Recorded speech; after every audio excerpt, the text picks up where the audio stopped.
Hi అండి, అందరు ఎలా ఉన్నారు? బాగున్నారా? నేనైతే చాలా బాగున్నానండి. చాలా రోజుల తర్వాత మళ్ళీ లాంగ్ వీడియో చేద్దాం అనుకున్నాను. అయితే ఈరోజు కర్రీ ఏంటంటే చోలే కర్రీ. ఎప్పుడు మనం ఫుల్ మసాలాలు వేసేసి చేసుకుంటాం కదా, అలా కాకుండా సింపుల్గా 10 నిమిషాలలో ఎలా చేసుకోవాలి, చిక్కటి గ్రేవీతోటి చపాతీలోకైనా రైస్లోకైనా చాలా బాగుంటుందండి. పిల్లలు కూడా ఇష్టంగా తింటారు. ఆ రెసిపీని ఎలా చేసుకోవాలి ఏంటి అనేది చూసేసేద్దాము.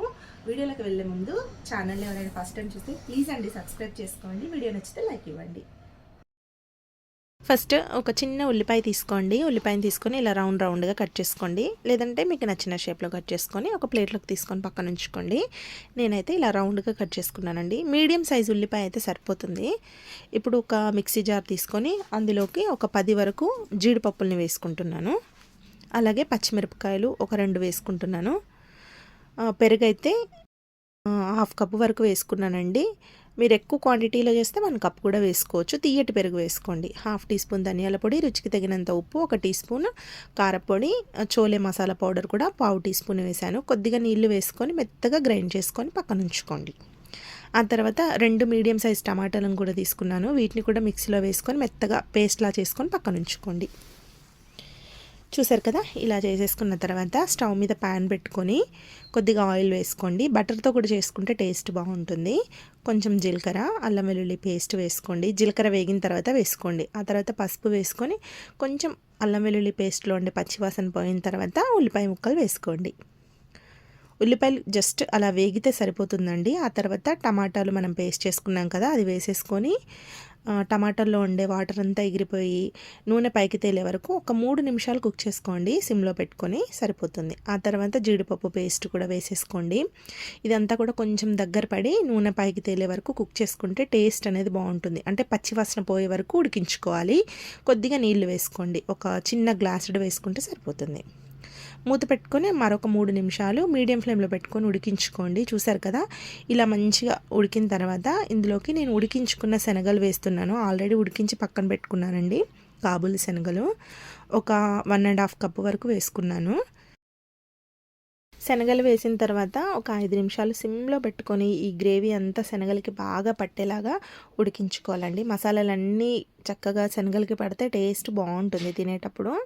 నేనైతే ఒక బటర్ క్యూబ్ వేసుకుంటున్నాను. నచ్చితే వేసుకోండి, వేసుకోకపోయినా పర్వాలేదు.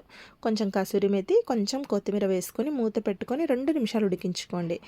నేను వీడియోలో మీకు అన్ని సపరేట్గా చూపిస్తేనే అర్థమవుతుంది కదా, కొంచెం టైం పడుతుంది. నాకైతే మీరు ఇంట్లో స్పీడ్గా చేసేసుకుంటే 10 మినిట్స్ కంటే ఎక్కువ టైం పట్టదండి. శనగలు ఉడికించుకుంటే చాలు.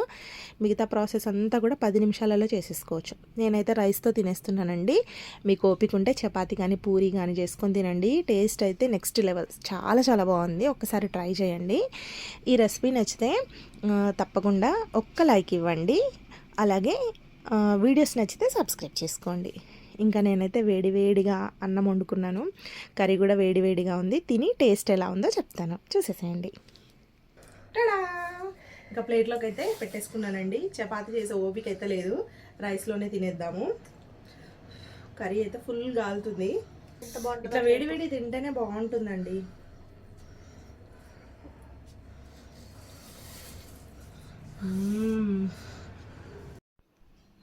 ఒక దిక్కు ప్లేట్ కాలిపోతుందండి. శనగల కూర వేడిగానే ఉంది, రైస్ కూడా వేడిగానే ఉంది. అందుకని చెప్పేసి ప్లేట్ అటు ఇటు మారుస్తుంది. చపాతీలోకి అయితే బాగుంటుందండి కర్రీ. బగారా రైస్లో కూడా బాగుంటుంది. వేటు కాలుతుంది ఘోరంగా. వీడియోస్ అన్నీ కూడా సింపుల్గానే ఉంటాయండి. హౌస్ వైఫ్స్ మనం ఇంట్లోనే ఉంటాం కదా, పిల్లలకి హస్బెండ్స్కి అయితే అన్నీ చేసి పెడతాం. కానీ మన వరకు వచ్చేసరికి మనం ఏం చేసుకోలేం కదా.